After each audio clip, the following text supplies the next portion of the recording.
Selamat datang kembali dengan Sola Saserminan Video Tiang. Semoga sehat-sehat selalu di sana. Kembali di channel paling herbal se-Asia Tenggara. Hari ini kita nggak bahas tentang dia lagi ya, tapi kita bahas tentang daun yang katanya bisa bikin awet muda dan banyak manfaat yang lain juga. Namanya daun bebele, lamun lek desentiang. Lihat nih, kecil, hijau, imut-imut, kayak mantan pas masih SD.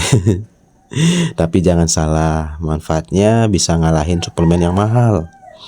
Nih ya, kita bahas satu persatu. Jantung sehat.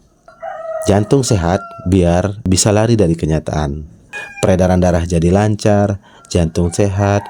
Jadi, kalau tiba-tiba diajak balikan, kamu bisa lari sekencang-kencangnya karena kesehatan itu lebih penting. Yang kedua, luka luar. Luka luar itu cepat sembuh kalau diobatin pakai daun bebele ini. Tapi kalau luka hatimu, obatnya iman dan takwa. Jangan lupa like, comment, and share. Tetaplah herbal walaupun kadang bikin mental.